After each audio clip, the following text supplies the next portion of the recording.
Shalom Aleichem. Shalom Aleichem. Shalom Aleichem. Topic for today is the good of trouble. The good of trouble. కష్టములలోని మంచితనం. The text is from Romans chapter 5 verse 3. అపోస్తలుడైన పౌలు రోమీయులకు రాసిన పత్రిక 5వ అధ్యాయం 3వ వచనం చదువుకున్నారు. అంతేకాదు శ్రమ ఓర్పు పరీక్షను పరీక్ష నిరీక్షను కలగజేయను ఎరిగి శ్రమల యందును అతిశయపడుదుము. The good of trouble, the good of tribulations. శ్రమలలోని మంచిని మనం అనుభవించాలి. The good of trouble or tribulation is patience. శ్రమలలో మనకు కలిగే దీవెన ఏమనగా సహనము అనగా ఓర్పు అన్నమాట చూస్తున్నాం. శ్రమ ఓర్పు అనే లక్షణాన్ని ఎలా మనం పొందుకోగలం, ఎలా నేర్చుకోగలం? It is through tribulation we learn patience.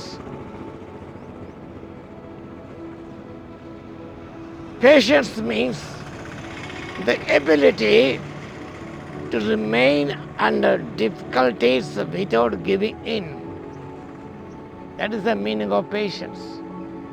To remain, the ability to remain under difficulties without giving in. ఆశలు వదులుకోకుండా క్లిష్ట పరిస్థితులలో శ్రమల యందు స్థిరముగా ఉండుట. Able to remain under difficult situations. ఆ పరిస్థితుల్లో ఆరితగా నిలిచి ఉండుట. ఏమాత్రము మనం నిరీక్షను కోల్పోకుండా, మన ఆశను కోల్పోకుండా అందులో మనం నిలిచి ఉండే శక్తిని, సామర్థ్యం కలిగి ఉండుట. That is patience. ఎన్నో కష్టాలు మనకు వస్తాయి, ఇబ్బందులు వస్తాయి, శ్రమలు మనకు వస్తాయి. అలాంటి సమయంలో మనం నిరీక్షణను కోల్పోకుండా అన్ని స్థితిగతులలో నిలబడడానికి దోహదం చేసేదే ఓర్పు అనేది.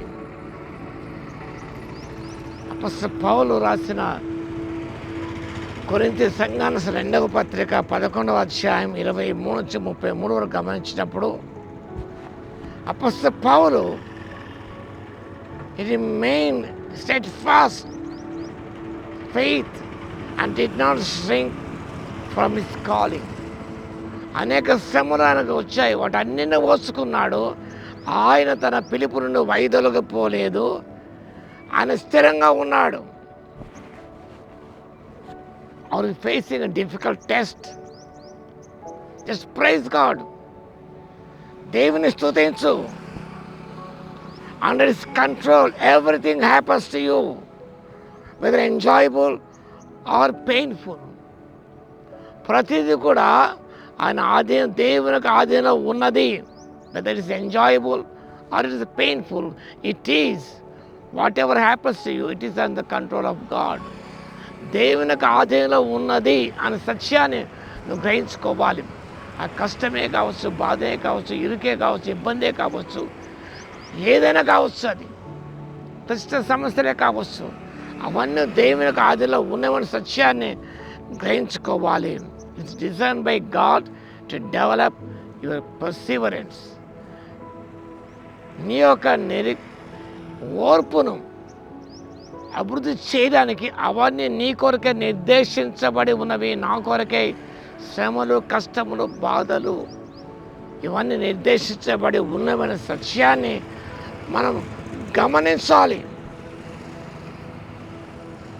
Suffering saints can glory in the weight of tribulation. శ్రమలలో భక్తులు నిజముగా అతిశయపడతారు. ఇక వాక్య భాగంలో చదువుకున్నాం. పరీక్ష నిరీక్షణ కలజ ఎరిగి శ్రమల యందు అతిశయపడదము. Saints will glory in the weight of tribulation. అపోస్తలుడు, నా శ్రమలు ఏందని అతిశయపడతాను, నా బలహీనత ఏంది అతిశయపడతాను. అది భక్తుని యొక్క విశ్వాసిక లక్ష్యం అనేది. కాబట్టి శ్రమ అనేది ఓర్పును కలిగిస్తుంది. తద్వారా నీవు ఎన్నో గొప్ప దీవెన పొందుకుంటావు. అలా దీవెన పొందుకోవడానికి పరిశుద్ధాత్మ దేవుడు శక్తిని దయచును గాక. యేసయ్యా మీకు స్తుతి స్తోత్రాలు తండ్రి. శ్రమ ఓర్పును కలిసి ఎరిగి మా శ్రమల ఏందే, కష్టములు ఏందే, బాధలు ఏందే అతిశయపడే కృపను దయచేయండి. అవి మా యొక్క సహనాన్ని, ఓర్పును అభివృద్ధి చేస్తున్న విషయాన్ని జ్ఞాపకం చేసుకొని శ్రమలను అతిశయపడి మీ ద్వారా దీవెన పొందే కృపను ఇవ్వగలందుకు స్తోత్రాలు చెల్లిస్తూ వాక్యం వింటున్న ప్రతి బిడ్డను దర్శించమని, దీవించమని యేసయ్య నామములో ప్రార్థించి వేడుకొస్తున్నాము తండ్రి. ఆమేన్. మన తండ్రి అయిన దేవుని యొక్క ప్రేమయు, మన ప్రభువును రక్షకుడైన యేసుక్రీస్తు యొక్క కృపయు, పరిశుద్ధాత్మని యొక్క అన్యోన్య సహవాసం మనందరికీ సదాకాలము తోడై ఉండును గాక. ఆమేన్.